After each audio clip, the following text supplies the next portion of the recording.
বেশি হয়ে এসেছে, তো আছে করে নিই।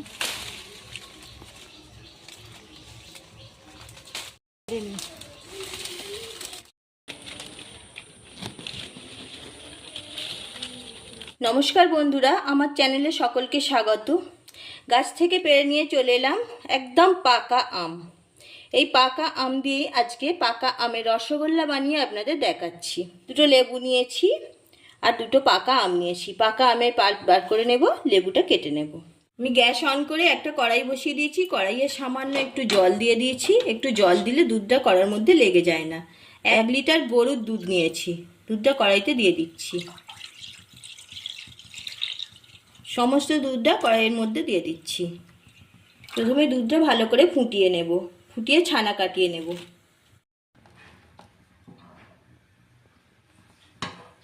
দুধটা খুব ভালোভাবে ফুটে গেছে, এবার গ্যাসটা কমিয়ে দিচ্ছি। লেবুর রস দুধের মধ্যে দিয়ে দিচ্ছি। আমি লেবুর রস দিয়ে ছানাটা কাটাচ্ছি।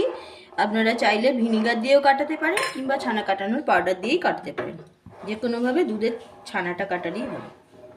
ছানাটা কাটানো হয়ে গেছে, দেখুন স্বচ্ছ জল বেরিয়ে গেছে।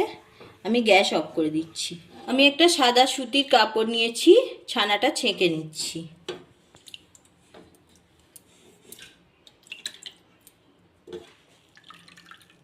ছানার জলটা এইভাবে চেপে চেপে নিংড়ে নিচ্ছি। ছানা থেকে জলটা ঝরিয়ে নিয়েছি। এবার আমি একটু ঠান্ডা জল দিয়ে ছানাটা ভালো করে ধুয়ে নিচ্ছি। লেবু দিয়ে ছানাটা কাটানো, লেবুর টক ভাবটা কাটার জন্য ছানাটা খুব ভালোভাবে ধুয়ে নিচ্ছি। একদম চেপে চেপে সম্পূর্ণ জলটা বার করে দিচ্ছি। সম্পূর্ণ জলটা চেপে চেপে যতটা সম্ভব নিংড়ে নিয়েছি। এবার আরও জলটা যাতে বেরিয়ে যায় তার জন্য এটা একটু কোনো জায়গায় ঝুলিয়ে দেব 1 ঘন্টার জন্য।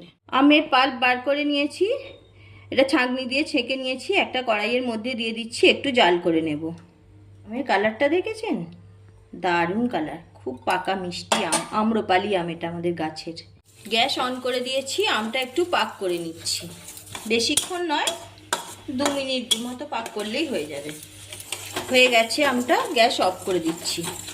ছানাটা খুব ভালোভাবে জল ঝারিয়ে নিয়েছি।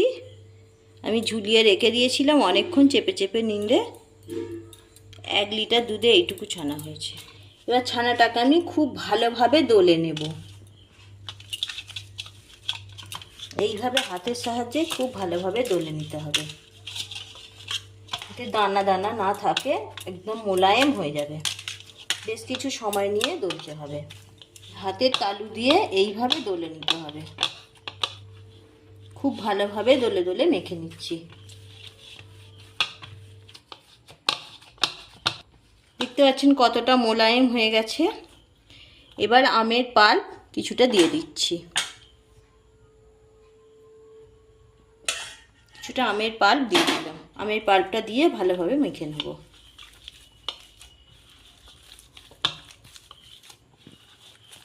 আমের পাল্পটা দেওয়ার ফলে ছানার কালারটা দেখছেন চেঞ্জ হয়ে গেছে। আবারও খুব ভালোভাবে দলতে থাকবো। রসগোল্লার বাইন্ডিংটা যাতে ঠিকঠাক হয় সেই জন্য 2 চামচ ময়দা দিয়ে দিচ্ছি। 4 চামচের 2 চামচ ময়দা। খুব বেশি ময়দা কিন্তু দেয়া যাবে না। আবার মেখে নিয়ে খুব ভালোভাবে দলে নেব।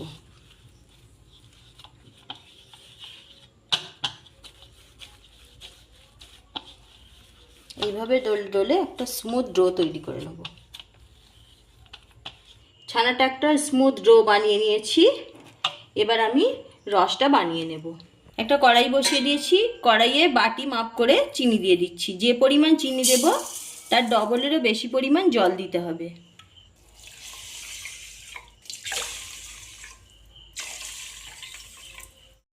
গ্যাস অন করে দিয়েছি। চিনির রসটা তৈরি করে নিচ্ছি। চিনির রসটা হতে হতে আমি এদিকে রসগোল্লাগুলো গোল করে নেব। চিনির রসটা ফুটতে ফুটতে আমি এখানে রসগোল্লাগুলো তৈরি করে নিচ্ছি। ঠিক এইভাবে লেচি কেটে নিয়েছি। এইরকম সাইজ করে সবগুলো লেচি কেটে নেব। আপনারা সাইজটা আপনাদের পছন্দ মতো করে নিতে পারেন, এগুলো ফুলে অনেক ডবল হয়ে যাবে। সবগুলো লেচি কাটা হয়ে গেছে। এবার হাতে একটু তেল মাখিয়ে নিয়েছি। এইভাবে একদম গোল গোল করে নেব।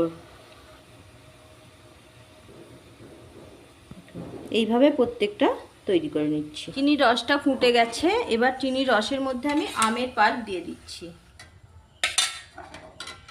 বাকি যে আমের পাল্পটা ছিল রসের মধ্যে দিয়ে দিচ্ছি। এখন আম দিয়ে রসটা টকবক করে ফুটছে। এই যে ফেনাটা হচ্ছে, এটা সাইড থেকে তুলে নিতে হবে। এই এক পাশ থেকে এরকম যত রস উঠবে, ফেনাটা উঠবে, ফেনাটা আস্তে আস্তে আমি তুলে নেব। সমস্ত ফেনাটা তুলে দিয়েছি। এবার রসগোল্লাগুলো বানানো হয়ে গেছে, এগুলো রসের মধ্যে আস্তে আস্তে করে দিয়ে দিচ্ছি। এইভাবে ছেড়ে দিচ্ছি। আমার এক দর্শক বন্ধু রিকোয়েস্টে আমি আজকে রসগোল্লাটা বানাচ্ছি। আশা করছি আপনাদের ভালো লাগবে। যদি ভালো লেগে থাকে লাইক দিতে ভুলবেন না, আর কমেন্ট করে জানাবেন কেমন লাগলো। সবগুলো রসগোল্লা দিয়ে দিয়েছি, এবার হাই ফ্লেমে ফুটতে থাকবে। দেখুন রসগোল্লাগুলো ভেসে উঠেছে রসের ওপরে, আর কতটা ফুলে যাচ্ছে, ফুলতে শুরু করেছে। এবার আমি একটা ঢাকনা দিয়ে দিচ্ছি। একটা ঢাকনা দিয়ে 10 মিনিটের জন্য রসগোল্লাগুলো রান্না হতে দেবো। 10 মিনিট হয়ে গেছে, আমি ঢাকনাটা খুলছি। দেখুন কতটা ফুলে উঠেছে, আর কালারটা দুর্দান্ত হয়েছে। রসগোল্লা তৈরি হয়ে গেছে, আমি গ্যাস অফ করে দিচ্ছি। ঢাকনা দিয়ে কিছুক্ষণ রেখে দিচ্ছি ঠান্ডা হওয়ার জন্য। পাকা আমের রসগোল্লা রেডি হয়ে গেল। আমি একটা বাটির মধ্যে তুলে নিয়েছি। দেখুন কতটা সুন্দর হয়েছে, ফুলে ডবল হয়ে গেছে, আর একদম সফট স্পঞ্জি হয়েছে। এইভাবে আপনারাও একবার বাড়িতে পাকা আমের রসগোল্লা বানিয়ে দেখুন, দোকানের থেকেও খেতে সুন্দর হবে। আশা করছি আপনাদের ভালো লেগেছে। ভালো থাকুন, সুস্থ থাকুন। আজ এই পর্যন্ত, আবারও দেখা হচ্ছে পরের এপিসোডে।